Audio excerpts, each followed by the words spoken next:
Dwayne Jarrett. It was a deal where, his foot, we didn't think it recovered, and he didn't think it was recovered. I can't tell you exactly what the injury is with his foot, but he decided to retire, or we thought that'd be best in his interest, and if he has interest in coming back, that'll be good with us. At the end of the day, the best thing that he told me was, he saw some guys that were really competing out there, and they really had a chance to make this team, and he didn't want to stand in the way of that. I respected him for that.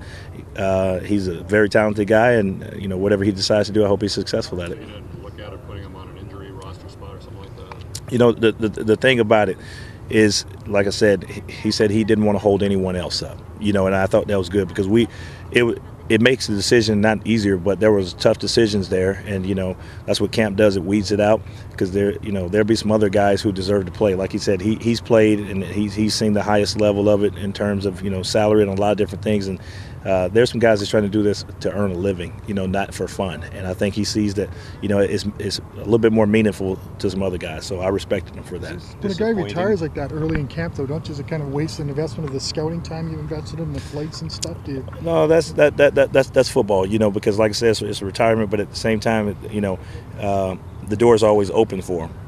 So the door is always open for him, and if he decides to come back, that'll be good with us. But you can never tell. There's no different than what's going on in the CFL right now with the CIS guys.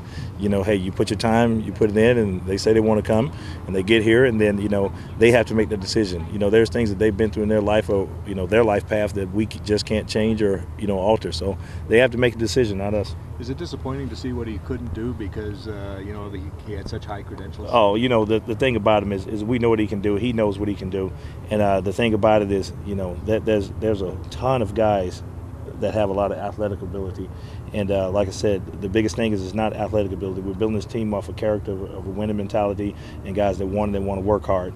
And like I told him, I said, hey, you're a good guy, but I want guys that every single step they want to be here, and they want to play for their teammates. I'm not saying that he did not want to do it, but the other guys have a lot of drive, and that's what we're trying to make this team, a tough team.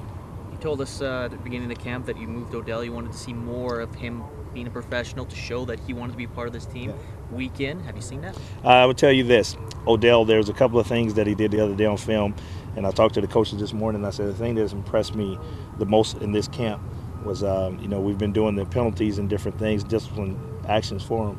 And Odell he's running to the ball, and he's doing the little things right. And I'm very surprised, that it's hitting the home right now. I saw him this morning. I said, Odell, I was proud of you. Ran to the ball. I'm trying to do the little things right.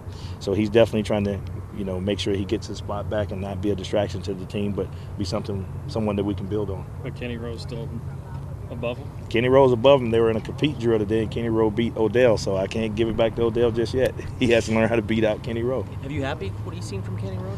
Kenny Rowe's a young guy, and I think with those guys behind him pushing him, he's very athletic. He's still raw in terms of CFL ball and with his technique and everything, but he has some ability there. But I tell you what, right now at the end spot we have a lot of competition, so we're going to see how that turns out. Drew Willie and Levi Brown, those guys have a chance to land a spot on this roster. Oh yeah, without a doubt. Like I said, the preseason will definitely tell us what it's going to look like for the quarterbacks. One day, Drew may throw a pick, or the next day Levi might, but we're looking at the guys' completion percentages and looking at whether they're turning the ball over or not. Kahari's doing a good job with that young group, and the preseason games will tell us where they're going to end up. Do you see that they find that their NFL pedigree makes them a little bit more comfortable, or they can pick up things a little bit faster because they've been to a few camps, even though they're getting used to a new game? Well, I'll tell you what, the difference in the NFL and the CFL is the playbooks are way thicker, and there's a lot of, we have the nuances and there's a lot of variables in the CFL, but there's a lot of learning that goes on down the NFL. And if you have the capacity to learn there, our playbooks are a little bit smaller here.